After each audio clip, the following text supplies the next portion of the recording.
Merci de m'avoir rejoint. Monsieur Dacheneau, peut-être pour introduire, est-ce que vous pouvez nous présenter Flex Gate, son activité, son effectif, sa localisation, et puis quelques éléments peut-être de contexte en matière de santé au travail, si vous avez quelques données à nous. Oui, bien sûr. Partager. Bonjour à toutes et à tous. Donc, très heureux d'être avec vous ce matin. Donc, Flex Gate, pour ceux qui ne nous connaissent pas, c'est un équipementier automobile américain qui a racheté une partie de l'activité de Faurecia en 2017 avec 2 usines en Franche-Comté, en Alsace, une usine à Burnham, une usine à Audincourt. Quelques chiffres au niveau mondial, c'est 26 000 collaborateurs, environ 7 milliards de dollars de chiffre d'affaires, 70 sites de production et on est présent sur 3 activités principales. Des pièces métalliques, des pièces plastiques pour les extérieurs automobiles, en clair des pare-chocs et des volets de coffre, et puis des systèmes d'éclairage qu'on essaye de développer, d'intégrer de plus en plus dans nos produits. Donc ça c'est pour le niveau mondial. Au niveau européen, on est 3500 collaborateurs, on fait environ 1 milliard d'euros de chiffre d'affaires, et on a 15 sites de production. En France, on est en région parisienne, dans le nord de la France, avec 2 sites, comme je l'ai dit, en région Franche-Comté et proche de l'Alsace à Burnhaupt-le-Haut, et beaucoup en Espagne autour de Barcelone, plus des sites en Allemagne et en Angleterre. En 2019, ma foi, c'est la mauvaise année qui était pour moi. J'ai eu un grave accident de moto sur mon trajet travail. Je suis venu faire un petit tour à Besançon en hélicoptère. Donc ça m'a coûté quand même 7 mois d'arrêt maladie, à peu près. J'ai fait au moins 6 mois de rééducation. J'ai démarré d'un fauteuil roulant. Au bout de quelques semaines, j'ai réussi à me remettre assis sur un fauteuil roulant. Je ne pouvais plus marcher. J'ai perdu ma jambe droite en fonctionnement.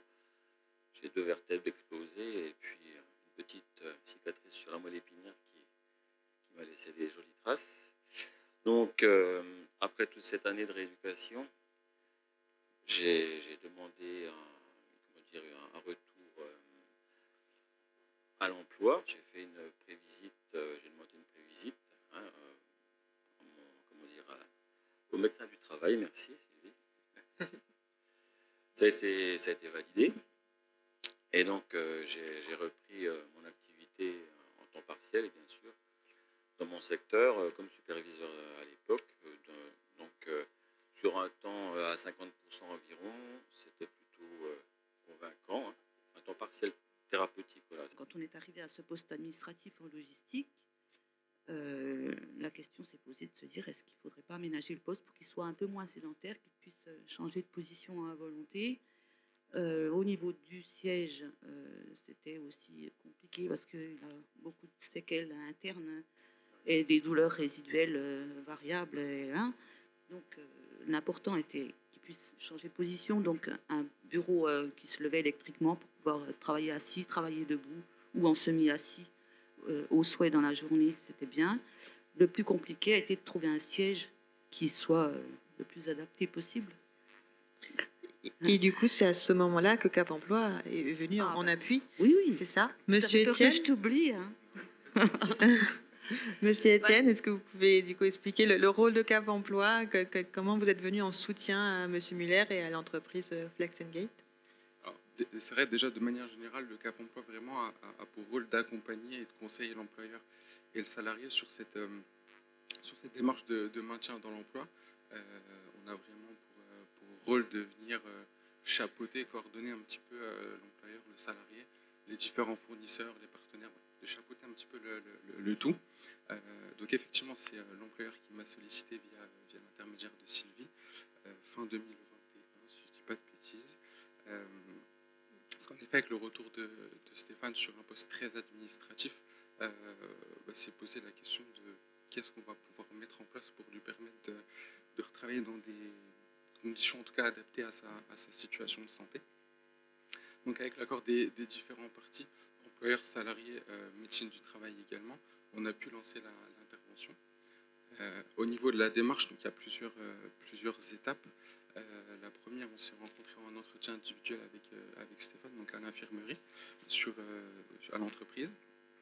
Le but, c'est que moi, je puisse avoir en tête vraiment les éléments de santé, les capacités restantes, c'est-à-dire ce que pouvait faire encore Stéphane, les choses qui étaient plus difficile au niveau des stations, voilà, station assise, station debout. Commencer à identifier ses besoins, qu'il puisse m'expliquer aussi ce qu'il fait, vraiment en termes de mission, de son activité, ce qui permet aussi de mettre en avant déjà un petit peu les contraintes induites par l'activité. À la suite de cet entretien, du coup, on a fait la visite de poste donc avec Stéphane et Sylvie en collaboration, ce qui permet vraiment d'affiner un petit peu plus les besoins. Après, on avait aussi dans les accessoires une souris ergonomique qui prend son importance. On va évoquer une autre situation, le parcours de Monsieur Jean, qui est arrivé dans l'entreprise en 1991 sur un poste de technicien de maintenance, un courrier d'information. Est-ce que vous pouvez nous en dire un peu plus sur ce courrier, quel objectif il a et quelle portée il a, du coup, notamment sur la situation de Monsieur Jean? Alors, comme on l'a vu avec Stéphane, l'important c'est de garder le contact avec le salarié qui est en arrêt pour pouvoir anticiper son retour. Sauf que le contact n'est pas forcément facile si le salarié n'en fait pas la démarche. Voilà, de trop s'immiscer dans la vie du salarié pour savoir où il en est. Donc là, les arrêts de travail, un tableau Excel basique qui fait un calcul de nombre de jours d'arrêt et au salarié de prendre contact. Et s'il prend contact, déjà à la base, on peut se dire qu'il est proactif au niveau de sa reprise. On a mis en place la proposition aux salariés d'un rendez-vous de liaison avec l'employeur. Ça permet d'une chose nous, on est une grande entreprise, donc moi, je fais une vigilance sur les retours probables des gens. Donc c'est une société qui emploie 900 travailleurs handicapés que Sylvie est venue visiter avec moi il n'y a pas longtemps, avec qui on va continuer à travailler sur des offres de formation également, puisqu'ils ont créé une activité de consulting, formation autour du handicap. Ça, peut-être par la loi au niveau des États-Unis, à ce qu'on se préoccupe de ces gens-là. Mais en tout cas, ça s'est fait très, très naturellement. Et au niveau du comité de direction, ça n'a pas été une personne qui a imposé, ça a été un consensus des emplois qu'on essaye d'avoir en local, au niveau régional, voire au pire national. Ce travail de formaliser des engagements. Aujourd'hui, effectivement, on n'est plus sur l'emploi direct. Donc, il fallait aussi travailler sur ce sujet de l'emploi direct, c'est-à-dire qu'est-ce qu'on fait aussi directement.